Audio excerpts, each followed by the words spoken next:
Welcome to Pub Sports Radio. It's Friday, August 7th. We got a full 15 games on the MLB night card today. We're going to talk about all of them in 1 hour. Tune in, baby.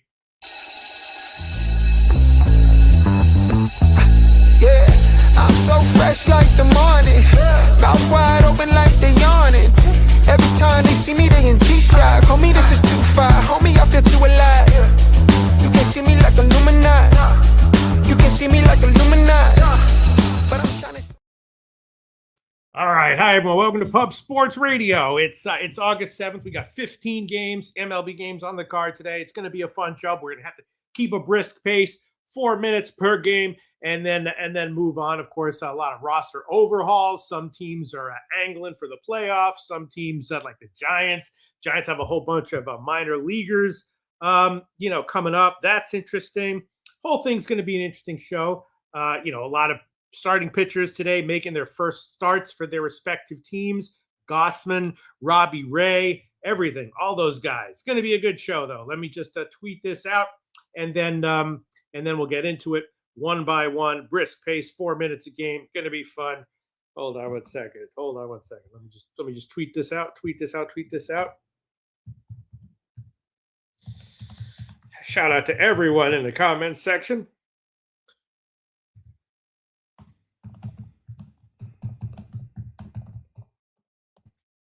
Second, let me just tweet this out. Right, there we go. Whoop, not that. We want it that way. Shout out to everyone. All right, I think we got it. Is that the right one? Post it. There we go. Everything should be good. I think so. Yep, right. All right. I think that was the right. Okay, shout out to everyone in the comment section. We're ready to go. Our notes are here. Super true story, Mr. Loshak with the racks. I don't have any racks on me right now. I got a couple singles and I got a few fives, which is nothing to sneeze at. You know what I mean?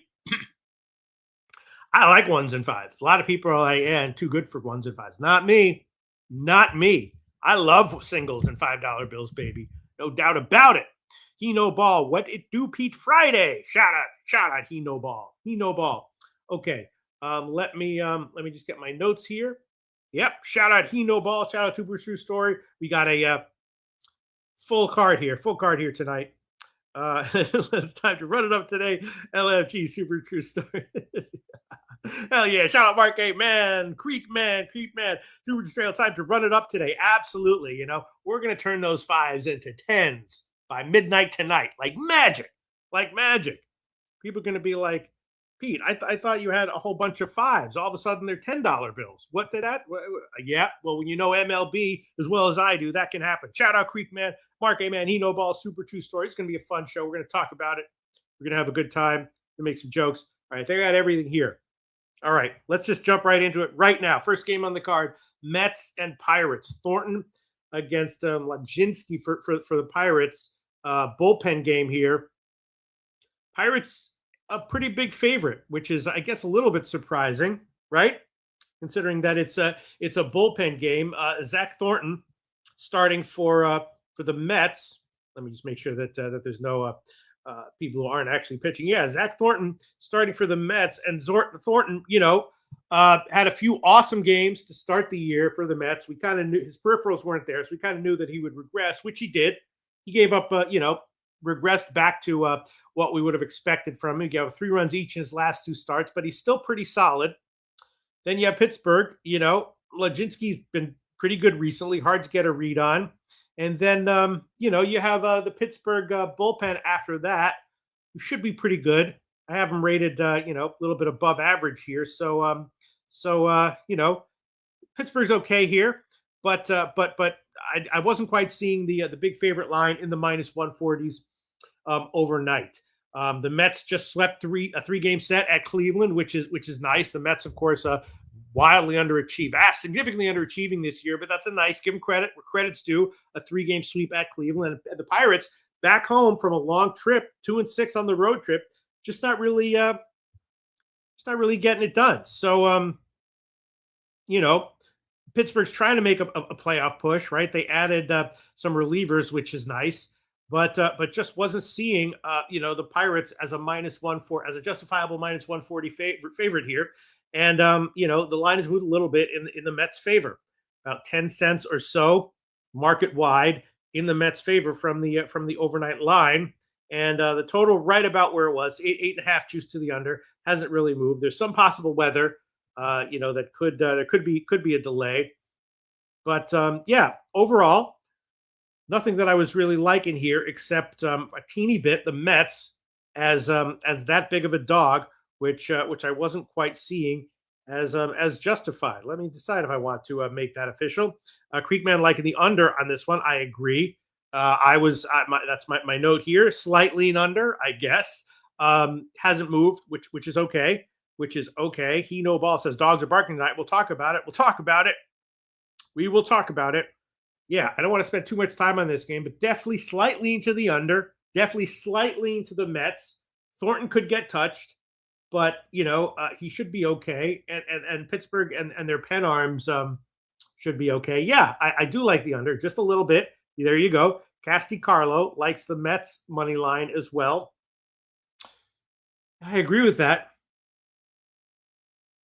I do agree with all that. Maybe I'll just give up both of them as official picks, and whatever happens, happens. I only like them a little bit, but I definitely like them for sure.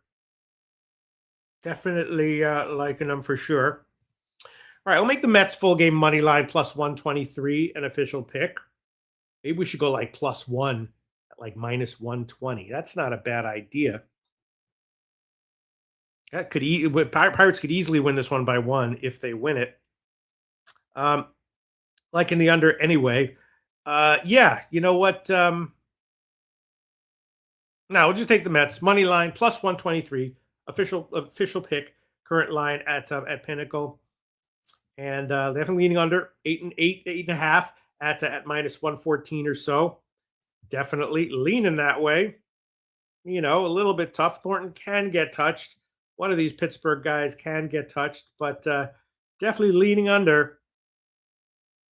I'll hold off on the under. I'll just take the Mets money line. Definitely leaning under though. And now let's move on. Next game on the card is Toronto and Philly. Soriano making his first start for Toronto. Wasn't as good recently as he was earlier in the year, but still solid. His last start was very good. And then Zach Wheeler starting for Philly. He's having a great year overall. He's had two kind of weird starts. He got hit 2 starts ago, absolutely. Then his last start was nice, but it was a rain delay, so it was only 2 innings, and they pulled him. So will he return to top form here? I think he probably will. But Philly is a massive favorite here, and I'm not sure that's justified because Soriano is definitely, not. He probably will come in here and 6 innings, 2 or 3 runs, but that's fine. Wheeler might not necessarily be lights out, and it's just a massive favorite line for Philly here. Bullpen's kind of a wash, above average. So, Philly, of course, rolling right now, 5-1 their last 6. Toronto decent though. Even though I expect a bounce back from Wheeler, at the line it was Toronto or nothing at that high of a line. Wheeler should be on his game, and my numbers liked his over 6.5 strikeouts at plus money, even though, of course, it's very, very hard to get strikeouts if you're a right-handed starter against Toronto. But when you're an elite strikeout guy like Wheeler, sometimes those kinds of things don't matter. So my numbers liked Wheeler over 6.5 strikeouts at plus money, even though Toronto's tough to strike out from the right-handed side. And, Toronto or nothing as far as the full game money line is concerned. Philly's good. They added Arias, which is very nice. Let's see where this line is moved. Let's see. So there you go. So it's moved a little bit in Toronto's favor, which I agree with. It's moved about 10 or 15 cents in Toronto's favor, which I definitely agree with. Big move to the under. It was 8.5 juice to the under earlier. Now it's 8 juice to the under. So a full half run move to the under, which I also agree with. My numbers even said Wheeler over 17.5 outs, even at like minus 200. That's a value. There's no way I'd pull the trigger on that. But numbers like in a bounce back start from Wheeler. But despite that, Toronto or nothing at the huge line where it is, and also slightly into Wheeler over 6.5 strikeouts, despite the fact again that it's so tough to strike out Toronto from the right side. But Wheeler should be on his game, top game, and if that happens, he should have a nice start here and should be able to get to 7 strikeouts. Let's see. The lineup is it's okay. Look at that. Looking at who's in that lineup. Interesting stuff. All right. Toronto, very hard to strike out for right-handed starting pitchers. Nevertheless, I'll make this one official. We'll see how it happens. We'll see how it turns out. Wheeler, of course, can just mow people down if he's in top form, which I think he should be here. We'll shop around and see what we can get. Wheeler strikeouts 6.5 plus 115, so it has gotten bet up just a teeny bit, and we'll make that official. Wheeler over 6.5 strikeouts plus 115 current line at Pinnacle. We'll make that an official pick, definitely. The Wheeler outs prop, I can't take it. 17.5 at minus 220. There's no way I can pull the trigger on that. Can't pull the trigger on Toronto at the current line. Maybe the under has some value. Soriano could get touched. Bullpens, 2 good starting pitchers. Bullpens both good, but after the move to the under, can't pull the trigger on it. Although there might be still some value here. Carlo asking over 7.5. Yeah, I mean Wheeler should be good, but that doesn't necessarily mean lights out. Soriano can be lights out, but more likely he gives up a few, 2 or 3, could be 4, and then you got 2 nice bullpens coming in. So I wouldn't touch it. It's a very, very tough game right here. Only official pick I'll give is the Wheeler strikeouts prop, which is very, iffy, but it's an interesting game. All right, we can't spend too much time on it because we got to move on. Next game on the card, Cincinnati and Washington. A bullpen day for Cincinnati, and Cavalli overall, who's been solid for Washington, getting a lot of grounders, very nice. Can have high strikeout numbers, so I like Cavalli. He can either have high strikeout games or high ground ball games. Overall, he's been good, and I think that's for real. There's also some possible weather here, a possible delay. Cincinnati, of course, playing much better now. They're winning 7-3 on their homestand. Now they head on the road, and the Nats having a lot of issues, right? 1-7 on their road trip. Now they're back home. They traded away Luis Garcia. They lost James Wood to injury. So, they were getting bailed out by their lineup, a very impressive lineup. But when you take both those guys out, Wood and Garcia, okay, that's those are 2 huge hits. And so it's not this is not the Nationals team that we knew earlier in the year. Let's see. Where is this game? All right, here we go. Let's see where the line has moved. Moved a little bit in the Nats' favor, I think, because of Cavalli and Cincinnati. It's a bullpen game for them. It was about 110 or 115 earlier, and now it's like minus 120, 125 or so. So a small move in favor of the Nats, and the total, not a teeny move to the over, but not that much. All right, so let's see what the comment section has to say. Yeah, Creekman likes Nats first 5. I'm pretty much always thinking that way. Even with the reduced lineup for Washington. I definitely like Cavalli over 17.5 outs. It is nice hitting weather, and Cincinnati can hit. So Cavalli could get touched, but he usually finds a way to go 6, gets grounders, can get strikeouts when he needs them. And so I do kind of like Cavalli over 17.5 outs, although it is, nice hitting weather, and Cincinnati definitely has a lineup that can chase them. I like that more than the first 5, because again, the Nats lineup just isn't there like it was earlier in the year. So let's see who's in that lineup. Yeah, it's not looking a little iffy there. So I will take I'll make that an official pick. Cavalli over 17.5 outs minus 107.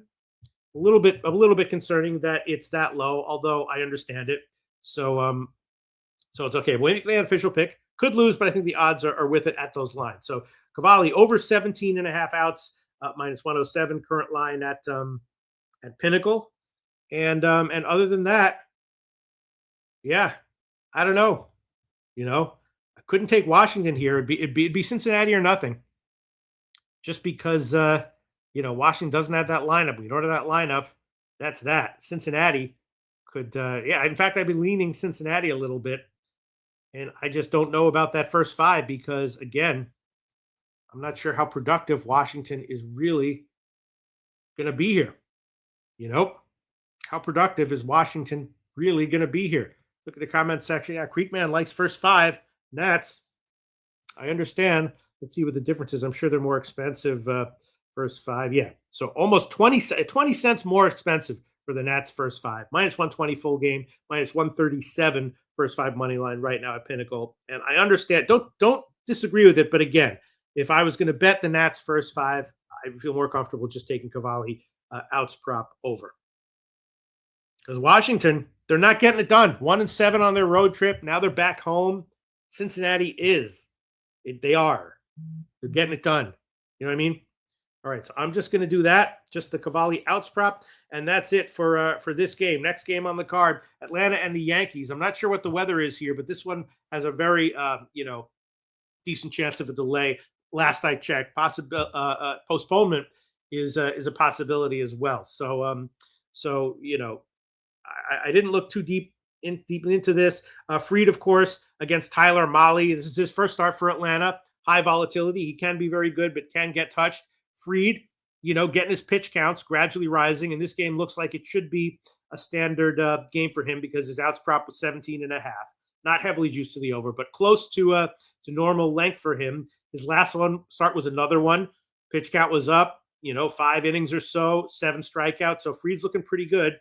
But the Yankees are just kind of slumping overall. They just lost 2 of 3 to St. Louis. Overall, just not hitting. And Atlanta, of course, rolling. As I mentioned, was likely to happen in the second half. I mentioned it many times in many shows, and it's happening. They've now won 8 in a row. They put up 11 yesterday, 7-0 on their homestand. Now they head out onto the road. They have a nice bullpen edge here. So adding it all up, it's a tough one because Fried is pretty clearly pitching well, but the Yankees pretty clearly having issues offensively, and Mahle's a big wild card. First start for Atlanta, even not taking that into consideration, high volatility. Let's see where the line is, but I think I'm going to leave this one alone. So yes, the line's moved in Atlanta's favor, which is understandable, of course. About 10 cents. It was minus 135 or so earlier. Now it's Yanks minus 125 or so. And the total hasn't moved much at all. Let's look at the comments section. Mark A. Mann says, Yanks today, Atlanta tomorrow, backing Sale. Yeah. Jimmy's on Yankees first five. I got to go with the Braves first five. Yes, he's on the Yankees. Or wait, no. He's on the Yankees minus a half. Castillo likes Fried under strikeouts, especially if the weather might cause a delay. Yes. But on the other hand, Fried is definitely picking it up. So this game is a tough one. I hope that Jimmy's bet cashes. I hope all your bets cash. No way I can take anything here. Just going to be a complete pass for me. And again, weather a delay during the game is absolutely a possibility. All right, next game on the card. Another interesting one. Angels in Miami. George Klassen starting for the Angels. He had 2 starts in the majors which were horrific. Like 3 innings a start, 5 walks each start. He went down to the minors and did better. He was still having walks issues in the minors, but his last 2 starts were good. Strikeouts were way up in his last 2 starts and 0 walks in each start. That's promising. It was in the minors, but still, his issue clearly is control, clearly is walks. That issue was there in the minors for a while. Last 2 starts, it was solved. I don't know if that was a fluke or if there's something fundamental, but it's definitely promising. His strikeout numbers also increasing in the minors. There's definitely reason to think that Klassen might be okay here for this start against Miami. Tyler Phillips starting for Miami. He's decent in general, usually good for like a 2-run start or so. The Angels, of course, overall, they won their last game, but overall they're not good. Miami, up and down, they had been rolling again, but then they just got swept in Atlanta, which is very forgivable.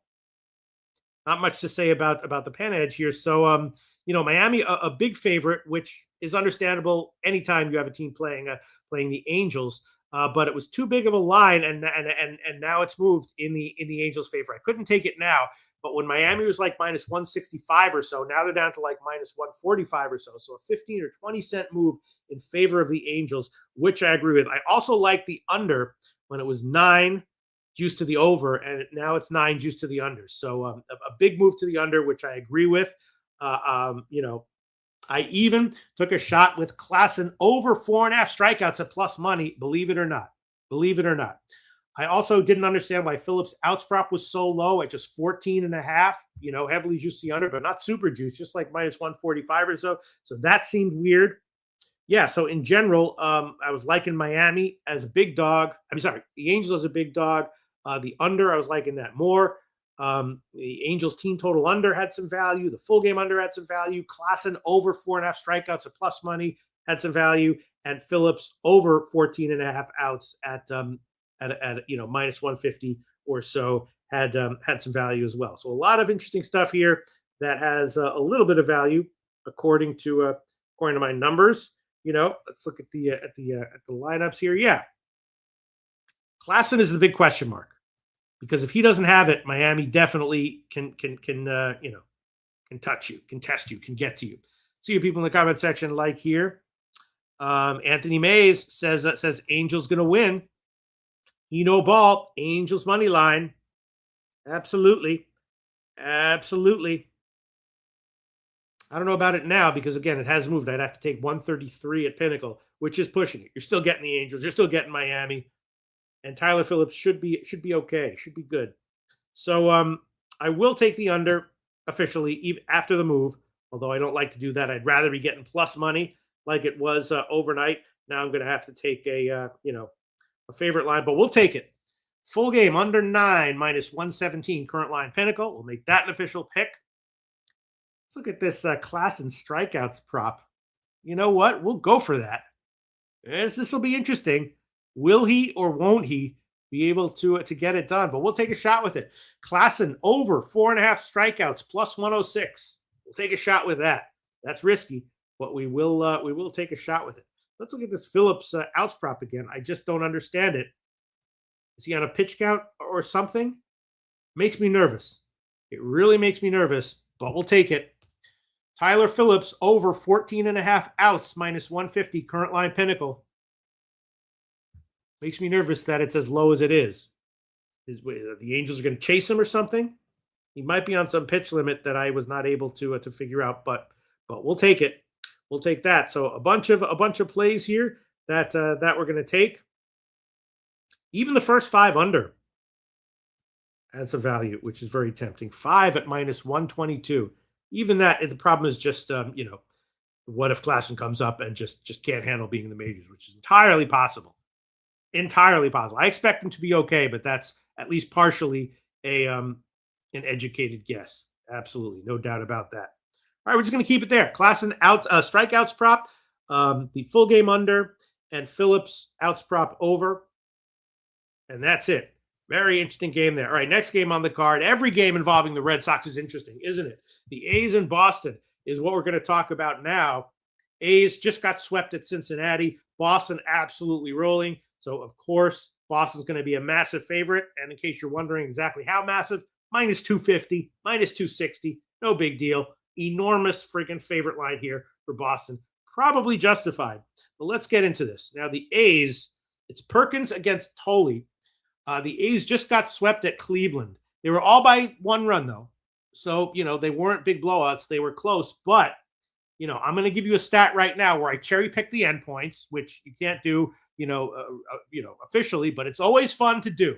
Cherry picking endpoints is always fun if you know that you're doing something that is gaming it statistically. But over the A's last 33 games, how many of those games did they win? Take a guess. The answer is 5. 5-28 over their last 33 games. That's a 150 winning percentage. Man, that is bad. And you can say, well, it's a tiny sample size. Not really. The record is cherry picked, but the sample size is not tiny. That's 33 motherfucking games. That's a fifth of the season. Man, these A's are shitty. All right, but let's just try to figure out what to bet here. The Red Sox, of course, awesome, and a classic game yesterday.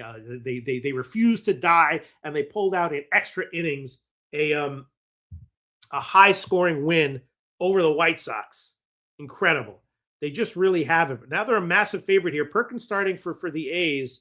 Overall, he hasn't been good, including on the road. He did get 9 strikeouts in his last start. Boston should have a massive bullpen edge here. But I'll tell you what I think might have some value. The A's first 3 and or first 5 at a huge dog line. And also Perkins over 4.5 strikeouts.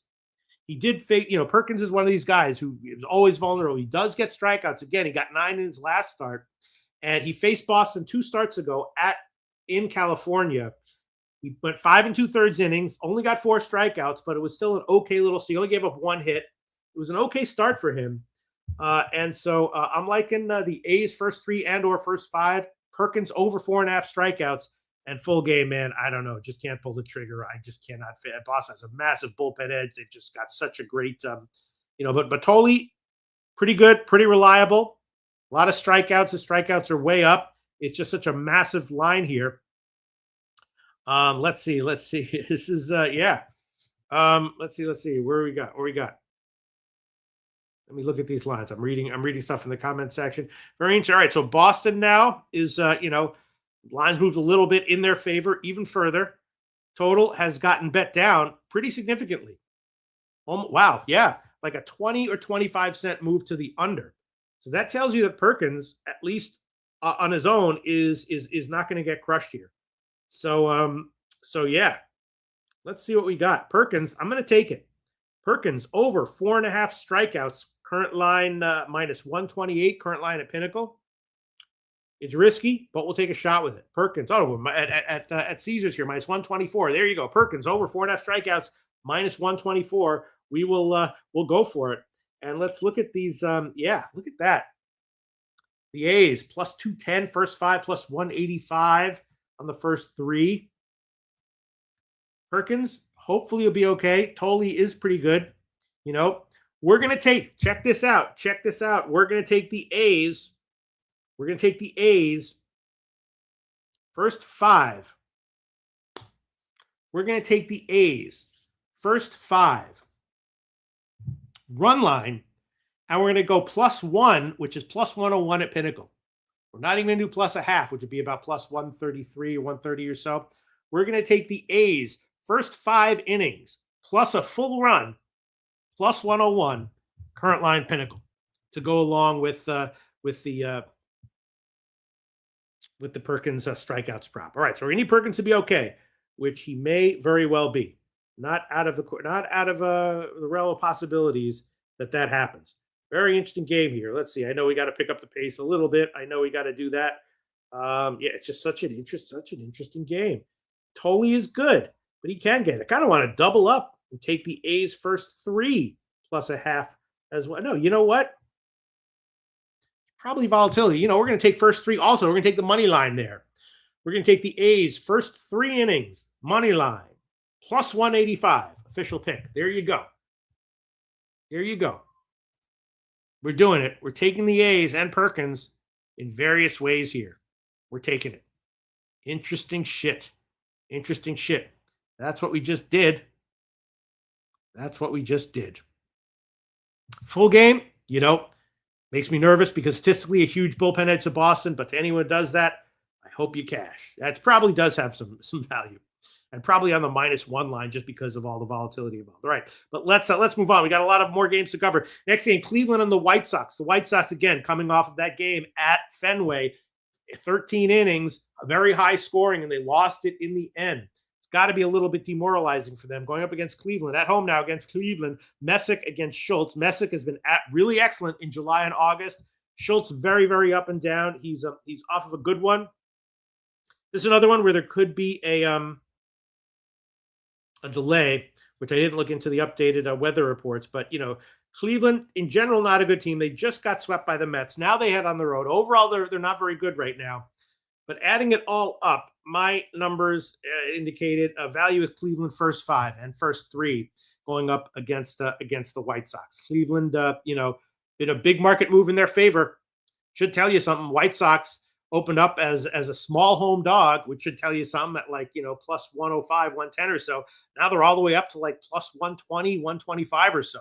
So big market move in favor of Cleveland. And the first 5 is a little bit surprising to me that it's not more expensive for Cleveland first 5.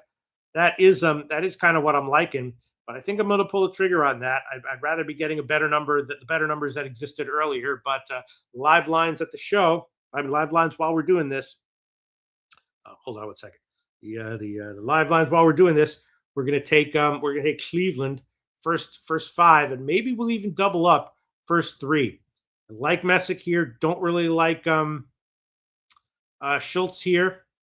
Sorry, I'm looking at a whole bunch of things here. I mean, Cleveland in general not a good team, and the White Sox in general are a pretty good team. So we're gonna need Cleveland to show up. We're gonna need them to bring it.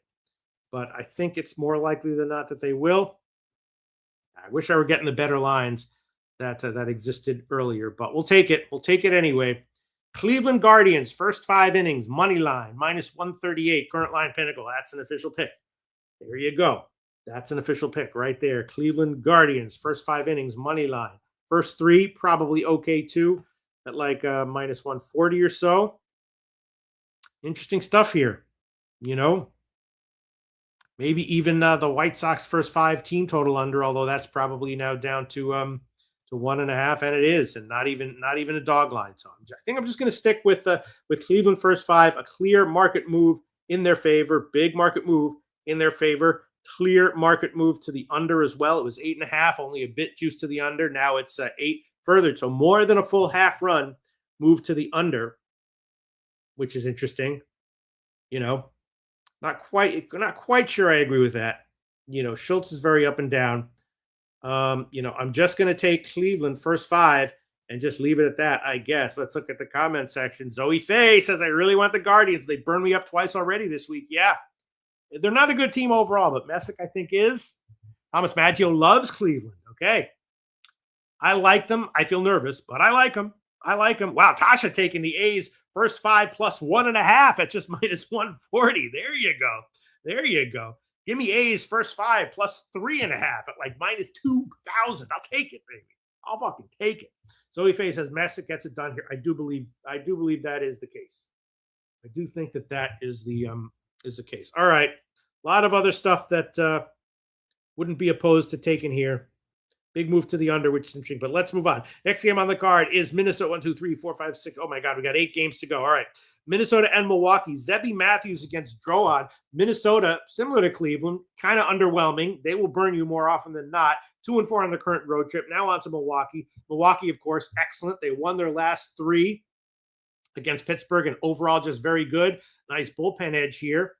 Drohan is, decent, solid, and reliable. And Zebby Matthews was sent down to AAA, scratched him that start, and now he's back up. He's having issues in the majors, not without his good performances. He had, lots of starts where he was, 7 innings, 1 run and stuff. Lots of starts where he had high strikeout numbers, but in general, he had issues and was very unreliable. So adding it all up, it was interesting. I think that Milwaukee wasn't a bit more of a favorite here. The first line I saw was like -160 or so, and it has moved a little bit in their favor. Now it's up to like, -170 or so. So about a 10-cent move to Milwaukee, which makes sense to me. Also, another outs prop that seemed a little bit low, maybe suspiciously so. Drohan over 17.5 outs, is Minnesota likely to chase him? Maybe, but I doubt it. They tend not to let him have high pitch counts, so they could easily pull him after 5 1/3 or 5 2/3 of a pretty good start. But at just -125 or 130 or so, the Drohan outs prop had some value. Also, the Drohan strikeouts prop over 5.5 at even money. And I'm not exactly sure what to expect from Matthews. Probably he's going to be vulnerable, but again, he definitely has it in him to put up big strikeout numbers, to have 6 innings, 1 run. And so if that happens, it wouldn't be a shot. But he definitely comes in here vulnerable at best. So Milwaukee at that big of a line seems like they should have some value. Let's see what people like. Yeah, he no ball likes Brew Crew. Run line -1.5. Yep, I would take him down at -1 or so. Nice bullpen edge there for Milwaukee, and high volatility with Matthews. So that's why I would like the run line here for Milwaukee. All right. It makes me a little nervous that it says, and Matthews could come in and be lights out easily. A guy like Matthews, who's shown it in the majors, got embarrassed by being sent down to AAA. Then we were like, all right, you can come back up.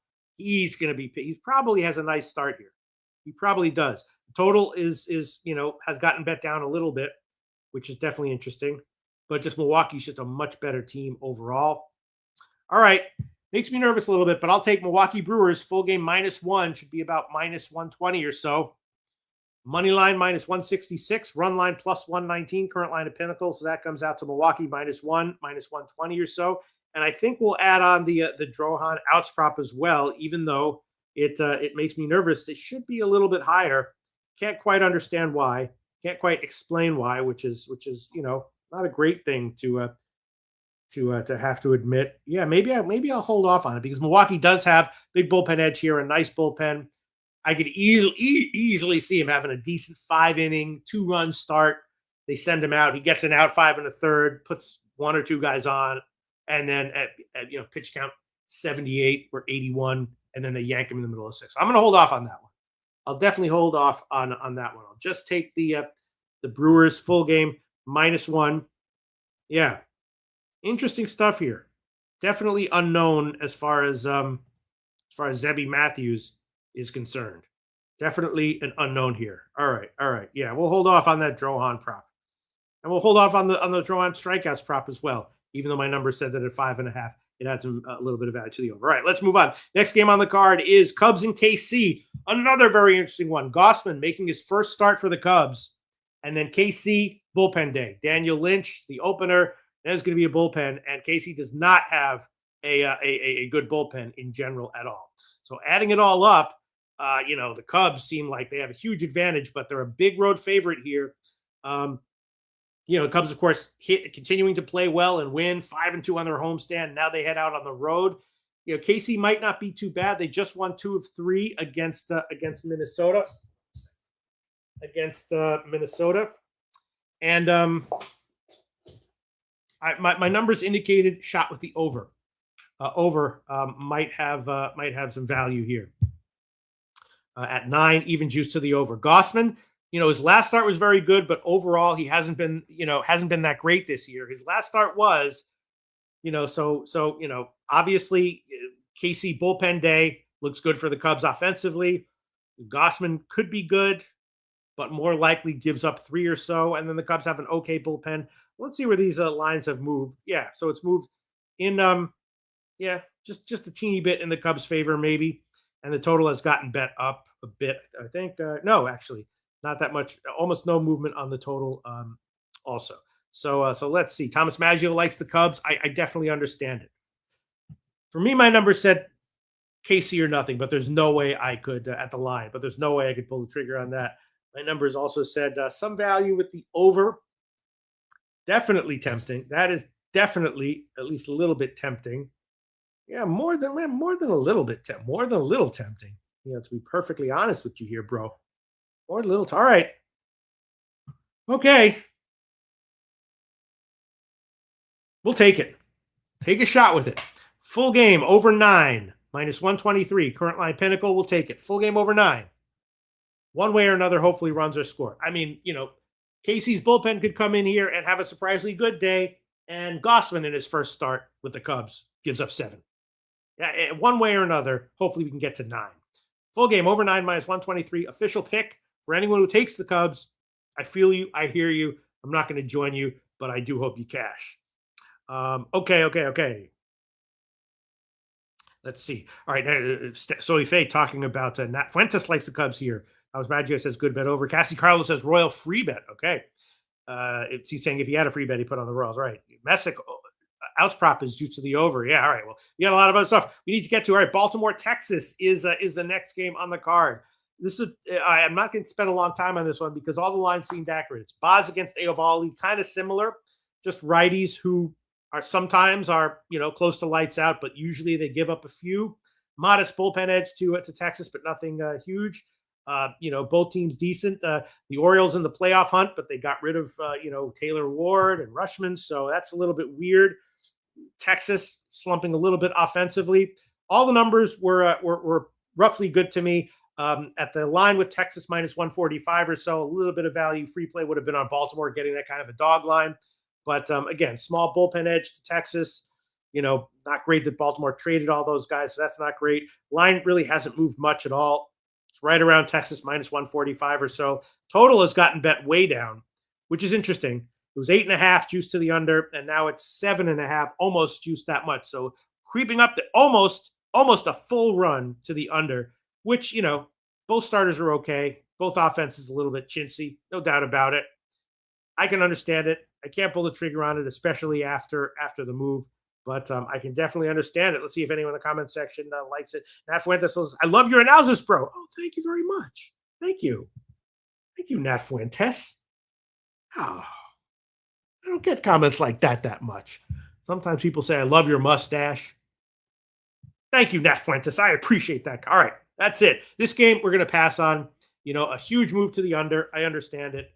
Maybe it's even good now. I don't know.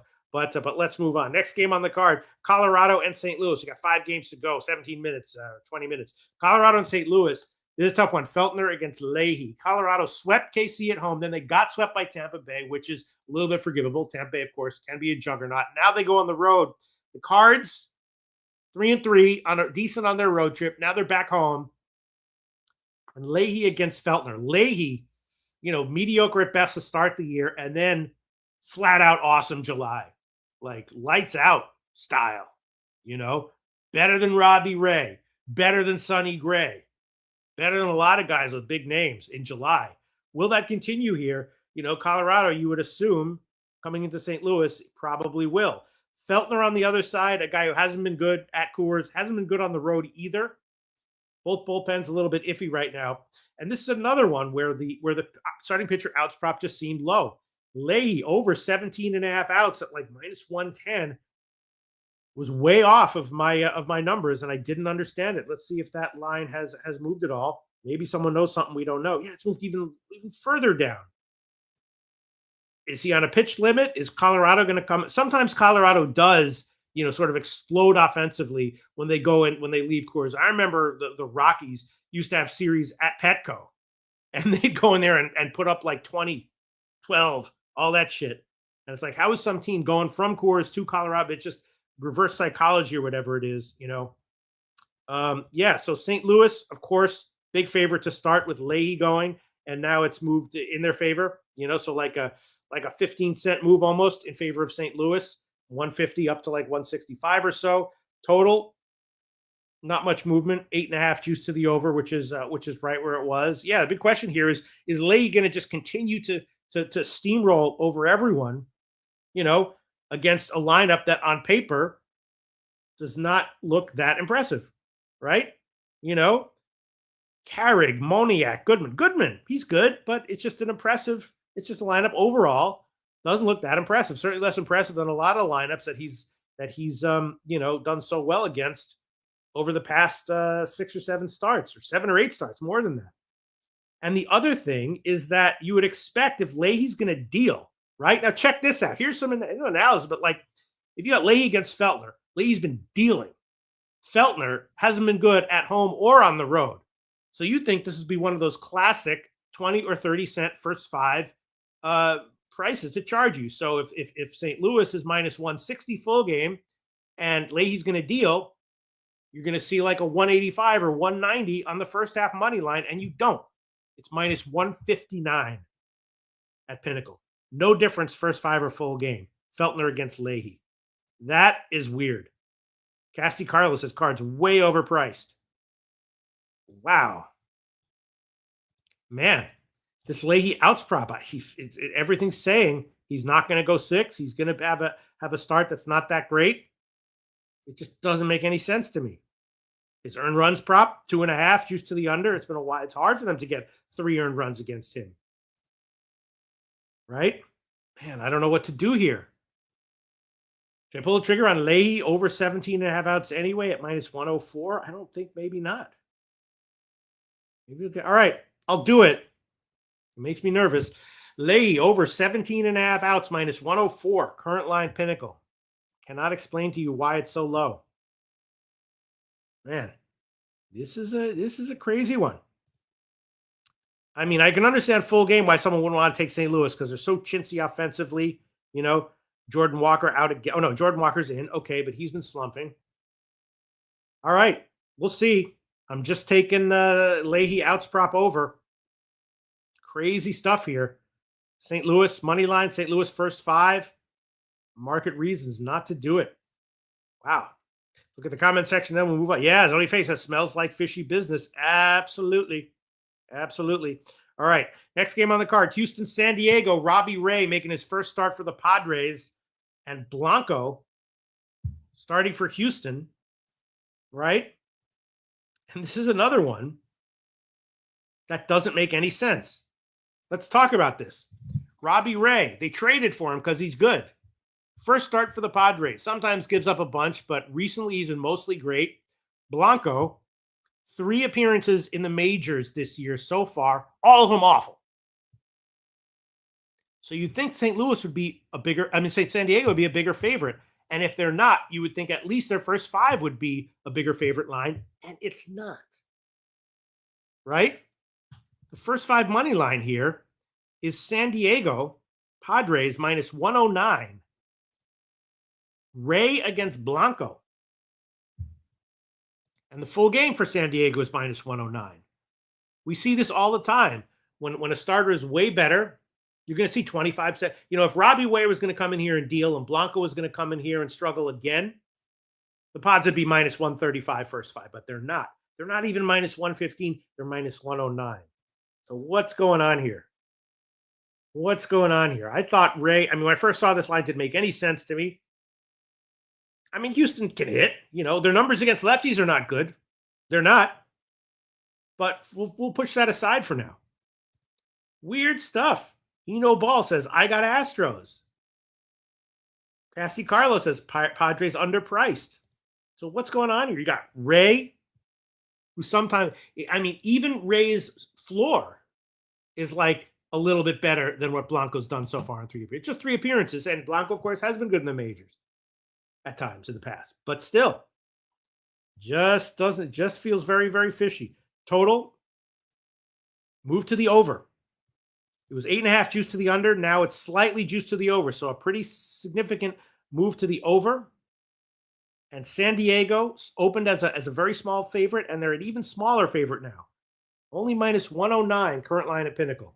This is crazy. Raise a strikeouts prop, just 4.5. And Houston can strike out against lefties. Crazy stuff. 4.5. Ray can get you strikeouts when he needs them or wants them. Outs prop was low, 16.5. Man, I know we got to pick up the pace. We've got 3 more games, but this is crazy. 2 elite bullpens here. 2 elite bullpens here, according to my numbers, and yet the game's been bet to the over. So everything's telling you that the market is saying Ray's going to struggle a little bit in this start. Man, this is crazy. Maybe Ray comes in and gets chased early, gets 2 strikeouts in 3 innings, 5 runs. Is that what's going to happen here? Man, this is nuts. I was going to give I usually don't let the market talk. Well, on pitching props, I don't, but on first fives, I do. The first 3s, I do. The first inning money line, though, look at that. So Ray's probably not going to go deep. First inning money line is Padres minus 123, full game minus 109. But the first 5 money line is just minus 109. This is crazy. This is weird. Weird stuff. All right, I'm going to hold off on this one. I would love to take the Pods first 5. Love to take the Pods full game. But the market stuff is just too weird. Would love to take Ray, shot with Ray over 4.5 strikeouts, even at a big favorite line. Blanco, is he going to come in here and be better? Maybe. But if he does, Ray could easily match him. Easily match him. I don't get it. All right. Total pass for me. It'll be interesting to see where these lines close and how the game winds up. All right, next game on the card, another interesting one. Dodgers against Arizona. Dodgers have now lost 6 in a row. They got swept at the Cubs. The Cubs are putting it together now. They're good. Diamondbacks just had a tough series with San Diego. Good team. So let's say the market's not giving credit today, but in general, and the D-backs playing well in general. 2 nice bullpens. Small bullpen edge to the Dodgers, though. Sasaki against Kelly. Sasaki way up and down. Earlier in the year, he was getting crushed. Then he added a pitch and started to be lights out. Then he started to get hit again. And now his last 3 starts, excellent again. A lot of strikeouts. So not sure if Sasaki's going to revert back to getting hit hard or continue to have high strikeout quality starts. And then Kelly, an old guy for Arizona, had a great July. Kind of where did that come from? And then his first start in August got hit. So he should be vulnerable here, but the Dodgers, according to my numbers, just too big of a favorite. Arizona at like plus 150 or 155 or so had some value at that line. Let's glance to see where it is right now. And yeah, it hasn't really moved. Arizona's still plus 150 or 155. My numbers said that is a side with value, despite the fact that Kelly should be vulnerable and the Dodgers should be, able to feast on him, hungry for a win. All right. I don't know.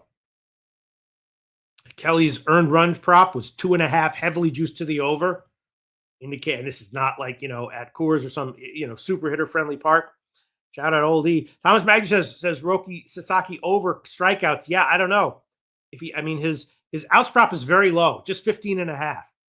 So that's a little weird, but not because it's about to get crushed because his earned runs prop was 1.5. Heavily juiced to the over, but still. So this is another one, very tricky. I would love to pull the trigger on the D-backs. Hard to do because the Dodgers are so good, but the D-backs are not a slouch team. They are not. They are not a slouch team. They're not slouch team. Sasaki has been good, but when will that? How long will that keep up? All right, this is really tough, but I'll go for it. Maybe I should do like -1. Go for like the real volatility, D-backs -1 at like plus 240. Something like that. I will do that. All right, we're going to take the Diamondbacks. We're going to go for volatility -1 because Sasaki, very high vol. Both starting pitchers have very high volatility. Full game money line at Pinnacle right now, plus 156. The run line plus 286. Hold on, let me just do something very, very quickly. Sorry, hold on. There we go. Sorry, just got to do one thing. We're going to take it. Diamondbacks. The Diamondbacks win by 1. That's going to be annoying, but all right.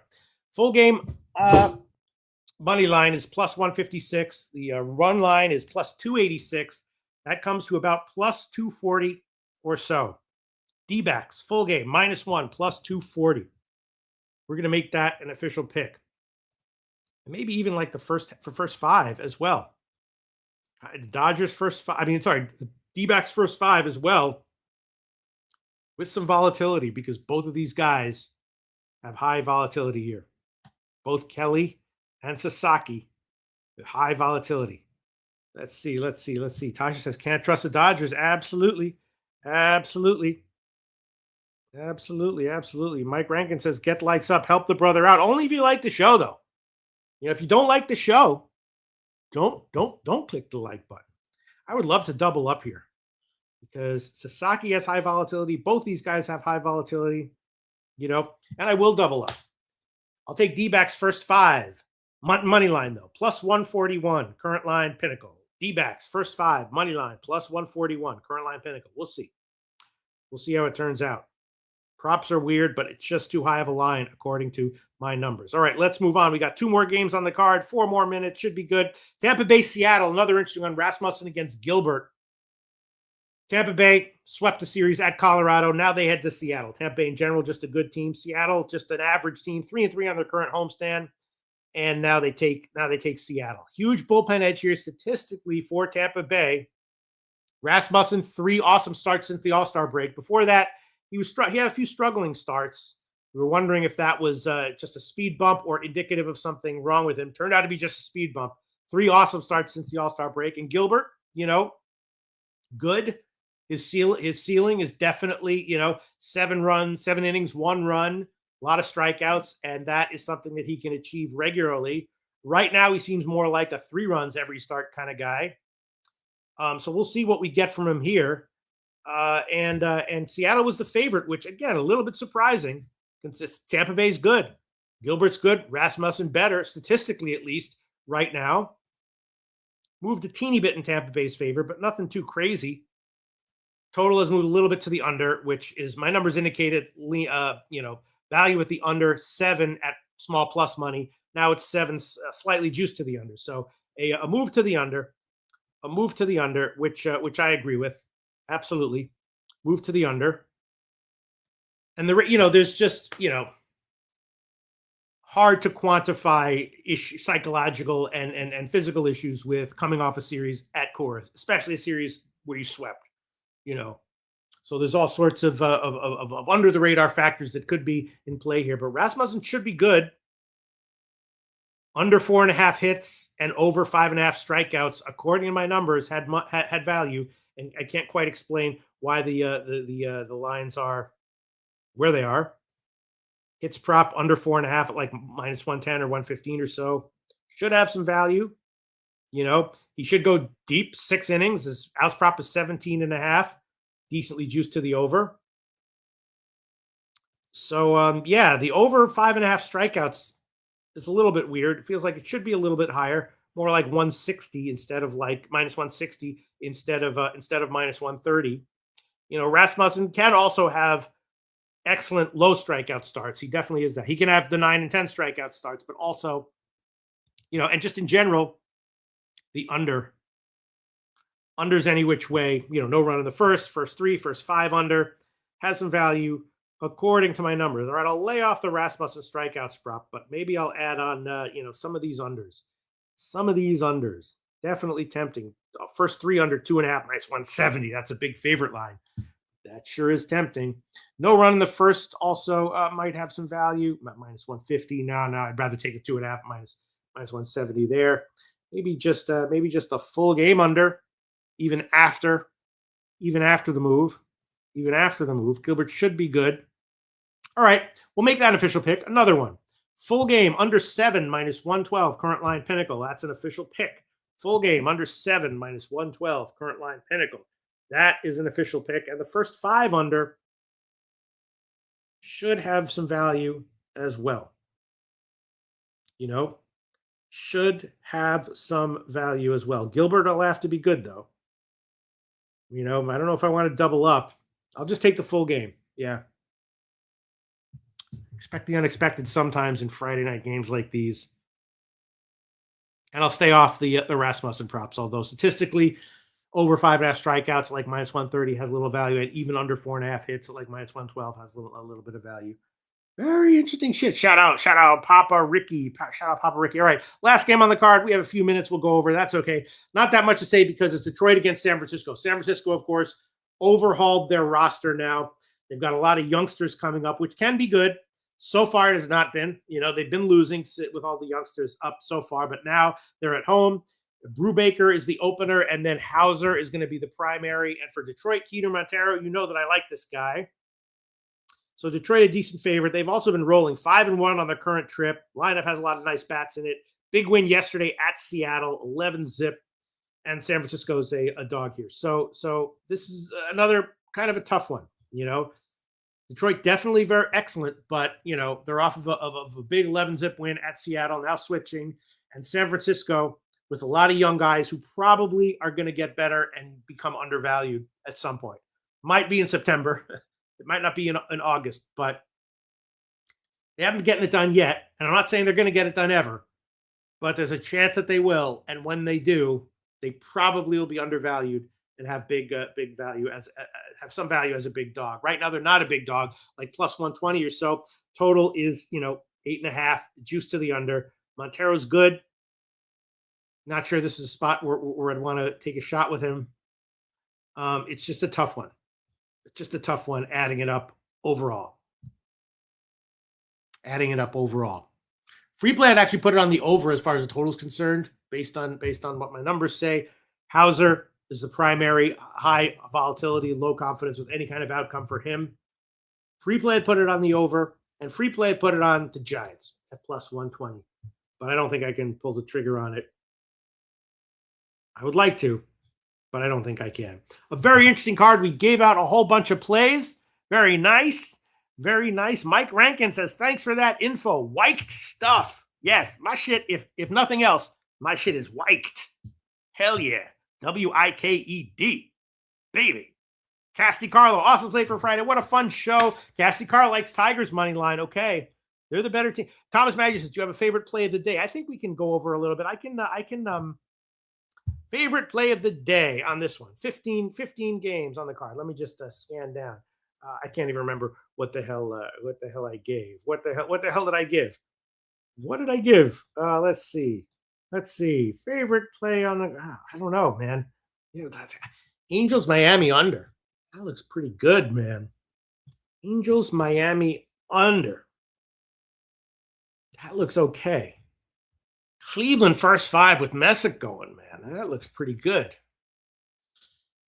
That looks like it should be all right, you know. Cleveland first 5. That looks all right. Cubs KC. I wouldn't say it's play of the day, but the over there, that looks all right too. That looks okay too. Oh man, Houston, San Diego, Dodgers, Arizona. There you go. Oh, Tampa Bay, Seattle, that under. All right. Let me see. I'll say, you know what? I'll say Angels, Miami under 9 at minus 115 or so. There you go. There you go. Angels, Miami under 9, minus 115 or so. Great game, great game. I mean, great show, great show. I'm reading all the comments section on that. I like Guardians first 5. Absolutely. Cards game over. That's interesting. All right. Shout out Prime VA. Another freaking fun ass show. And we'll be back on Monday, baby. It's easier to sleep in the black. When you're losing your ass and feeling so, you know what to do. Tune in to Pop Sports Radio. Easier to sleep in the black. It's easier to sleep in the black. It's a roller coaster ride, you're gonna catch a bad beat. No problem, keep your head up and just bet the spreadsheet. It's easier to sleep in the black. It's easier to sleep in the black. All thanks to Jeff Slaughter, these shows have our backs. POD's always rolling, especially the stats. Easier to sleep in the black. It's easier to sleep in the black. We got Jimmy, Jose, Debbie and the fam, Dutch Wine Time, Spooner and OG Wham. So hit the like button, don't say that you can't. If you know what's best, just put your money on tape.